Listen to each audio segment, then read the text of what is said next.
They laughed at you, doubted your worth, and some even betrayed your trust, but you smiled. Not because the pain vanished, but because you chose strength over chaos, control over impulse. You mastered the storm within, refusing to give them your peace. While the world watched, unaware, you became truly untouchable. Calm, composed, unstoppable. In a few moments, I'll tech you how to learn the powerful art of acting as if nothing affects you. Not to suppress your feelings, but to control your reactions. The power of definite purpose each morning offers a quiet choice. Rise with purpose or rise without one. That difference, though silent and invisible to others, defines everything. A person can breathe, work, and move for decades and still never live a single day if they've never chosen a direction. Without a definite purpose, you are pulled apart by life's constant noise, your family's expectations, your workplace's demands, and society's invisible leash that tells you who to be and how to act. But beneath all of that is a quieter voice asking, what do you expect from yourself? When you finally answer that question with conviction, your life begins. Not in a dramatic, cinematic moment, but in the small, deliberate steps that follow a single decision. You are no longer tossed by the winds of other people's opinions. You stop reacting to life and start moving through it with intention. Purpose does not mean frantic speed or constant motion. It means clarity, steadiness, a reason for your steps that doesn't vanish when things get hard. There is something powerful, almost untouchable, about someone who knows why they're here. Distractions lose their grip. Delays no longer derail. Doubt fades into the background. You become a different kind of human when you decide to pursue one true goal instead of scattering yourself in 10 directions. You become aligned, focused, dangerous in the best way. So ask yourself, what are you truly building? Not a short-term win, not someone else's dream dressed up as your own, but something real. Something that would stretch you, cost you, shape you, something that if you reached it would flood you with pride. Wouldn't you wake up with more clarity? Wouldn't the stress and noise shrink in comparison? Picture walking into a room filled with confusion, indecision, and hesitation, and feeling none of it, not because you have all the answers, but because you've made one decision that matters. The moment you say, "This is my path," you reclaim your power. You stop waiting for external validation. You stop asking life to give you permission to begin. You just begin. But purpose demands courage. You must choose it. And that's the part many avoid. They wait, hoping clarity will arrive on its own. It won't. Life does not assign you a mission. You assign one to yourself. Those who thrive are not always the most talented or the loudest, but they are often the clearest. They see a mountain no one else sees and commit to climbing it, quietly, persistently, without applause. So the question becomes simple, even if the answer is not. Are you ready to live like that? Emotional fortitude over emotional reaction? Consider the last moment when your emotions got the better of you. Maybe it was anger that bubbled over in a conversation, or anxiety that pulled you away from something important. In that moment, who was in charge? Your vision or your reaction? Emotions are powerful, no doubt, but left unchecked, they don't build, they break. They scatter your energy, disrupt your direction, and often leave behind regret in place of progress. You are not some fragile thing drifting through circumstance. You are not designed to be flung around by irritation, fear, or disappointment. You are equipped with something stronger: awareness, intention, control. But these qualities only activate when you take the wheel. The difference between reacting and responding is only a breath, but that breath is everything. Life doesn't ease up for anyone. It brings friction, delays, disrespect, disruptions, and while you can't dictate what happens, you can master how you show up. That is emotional fortitude. It's not about pretending you don't feel. It's about standing in the storm without becoming the storm. It's about allowing emotion to pass through you without letting it decide for you. To feel without becoming consumed is a rare power, and those who cultivate it become unshakable.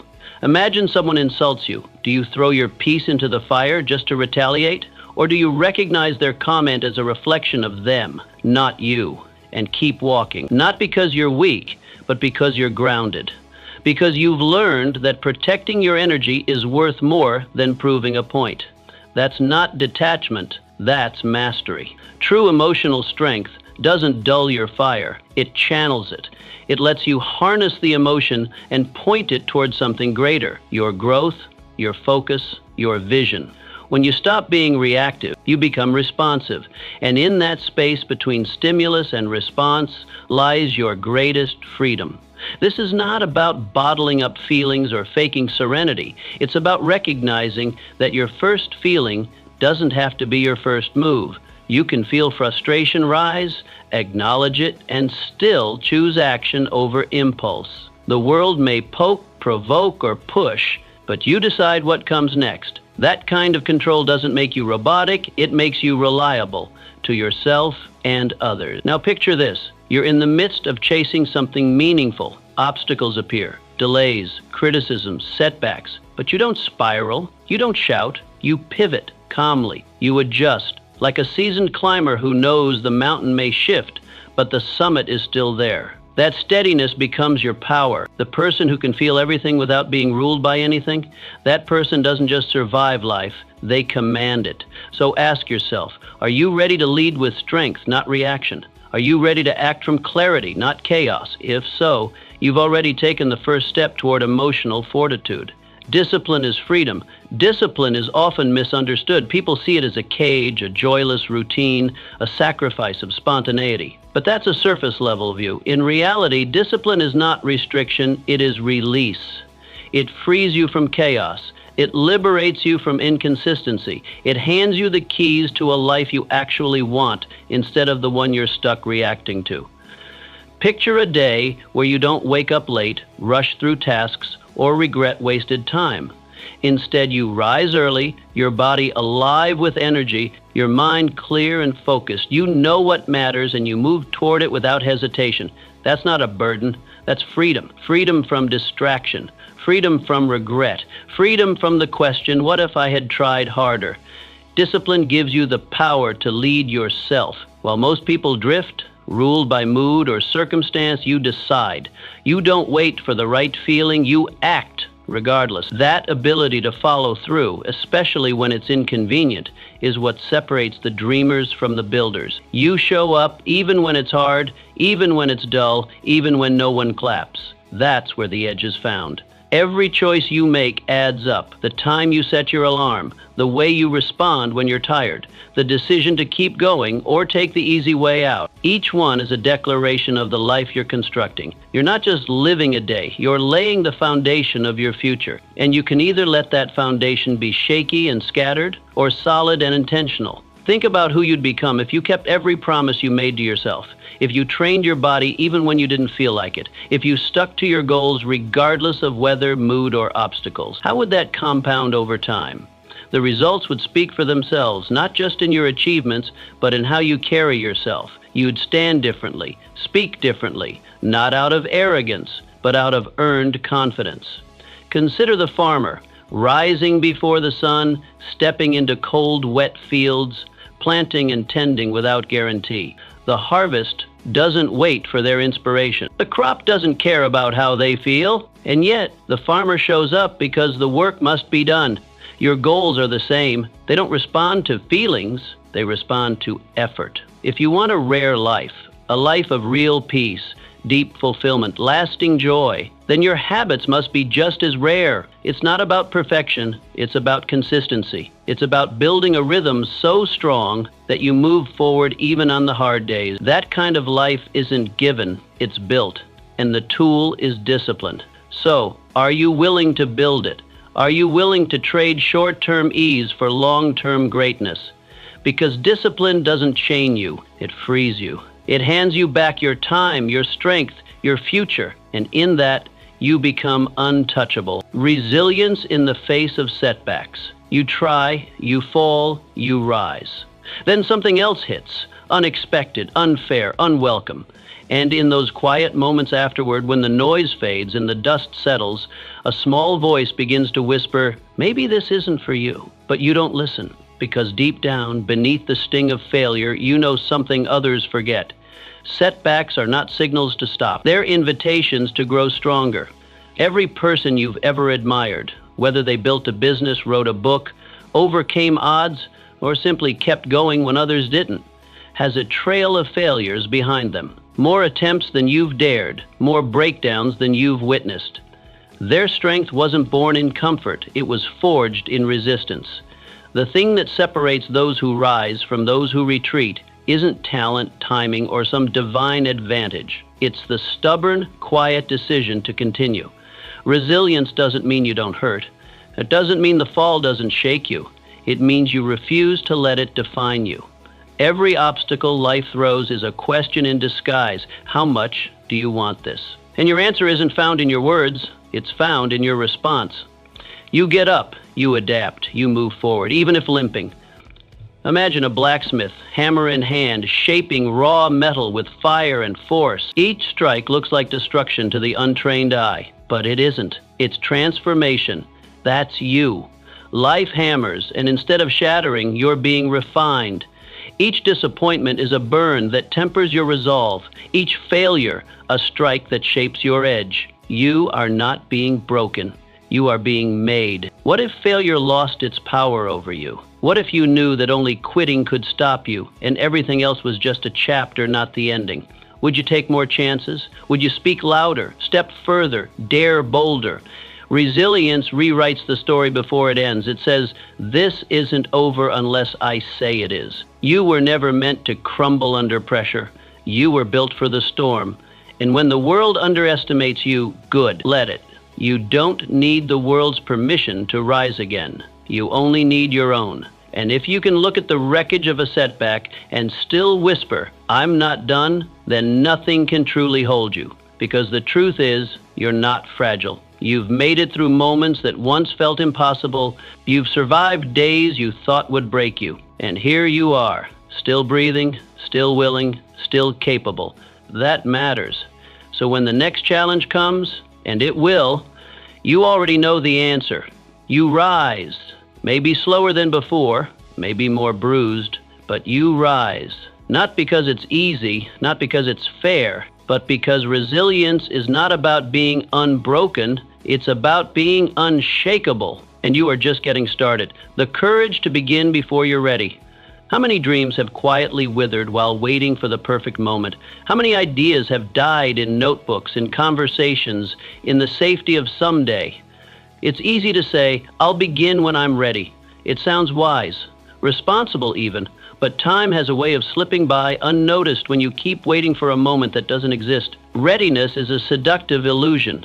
It lingers just beyond your reach, no matter how much you prepare. One more book, one more course, one more conversation, and still the feeling never quite arrives. Because readiness isn't a feeling, it's a decision. It's the bold step into the unknown, not because you're fully equipped, but because you've realized the cost of waiting is greater than the risk of trying. Life doesn't pause for your perfection. The days go on, the years pile up. And if you're not careful, you'll find yourself in the same place 5 years from now, still clinging to the same excuses, still hoping for the right time to come tap you on the shoulder. But it won't. The world doesn't operate on your fear. It moves with or without you. And the longer you wait, the louder doubt becomes. Every person who's ever done something meaningful started in uncertainty. They began with shaky hands and half-formed plans. They weren't experts, they weren't ready, but they were willing. And that made all the difference. The truth is, no book, no mentor, no ideal circumstance will give you the permission you're secretly waiting for. The only person who can give you that is you. Picture yourself standing at the edge of a dense forest. The path winds into shadow. You can't see more than a few steps ahead. Fear says, "What if you get lost?" But there's another voice, quieter yet stronger, that asks, "What if this is the way forward? What if this is exactly where you're meant to go?" That second voice is the one you follow, not because the fear disappears, but because you've decided it won't be in charge anymore. You were not born to store potential, you were born to express it. And expression requires movement. You will make mistakes. You will face doubt, missteps, and detours. But none of those things are failures. They are signs that you're alive in your journey. Confidence, clarity, and skill don't show up before you start. They're earned because you started. What would change if you gave yourself permission to move today as you are, with what you have, without one more preparation, without one more round of approval? Would the first step be perfect? No, but it would be real. And reality is where transformation begins. Not in endless preparation, but in imperfect motion. The world doesn't reward those who wait until they're flawless. It rewards those who show up in spite of the unknown, those who dare to begin without a guarantee. The bold ones, the ones who act even when their voice trembles and their hands shake. So ask yourself honestly, what would you lose by starting now? And what will you lose if you don't? The time will pass anyway. The question is, will you pass with it, still waiting? Or will you finally say, this is my moment, and step forward? Not when you're ready, but because you're ready enough. Mastery over thought. Guard the gates of your mind. The most sacred and powerful space you will ever be responsible for is not your house, your bank account, or your calendar. It's your mind.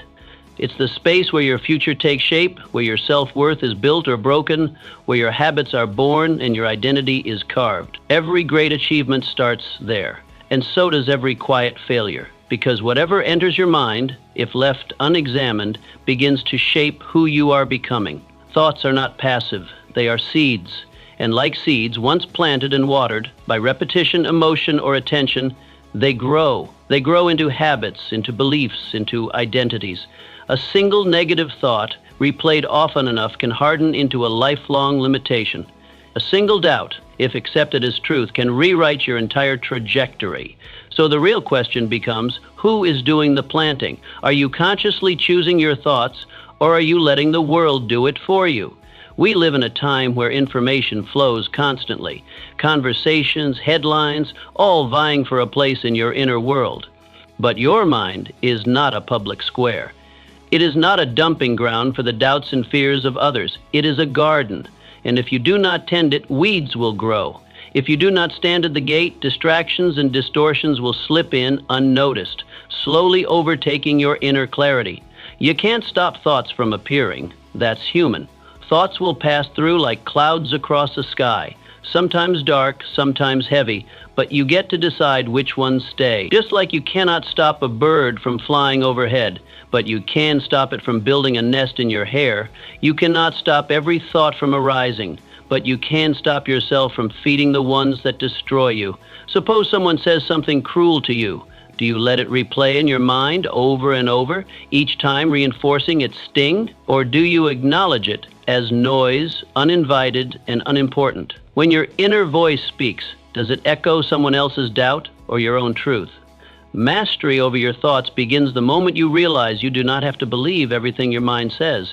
You can challenge it, you can redirect it. Your mind will believe what it hears most, so if you constantly allow fear to narrate your story, it will eventually feel like fact. But if you choose your thoughts like you'd choose your food, with intention, with care, then what grows within you will be strong, focused, and aligned with who you want to become. Sit with yourself in silence for a moment. Really listen. What does your mind say when nothing else is speaking? Does it encourage? Does it support? Or does it criticize and catastrophize? If it tears you down, ask, where did it learn that? Whose voice is that, really? And more importantly, do you want to keep carrying it? This is the work of mastery, not perfection, but awareness. Choosing moment by moment which thoughts to allow and which to release. You don't need to control everything in the world, but if you can control the world inside your head, you will become immovable. You become what you dwell on. So dwell wisely, guard the gates, train the voice, tend the soil, because your mind, when mastered, becomes the most powerful force you will ever possess. Faith in the unseen, the invisible force behind persistence.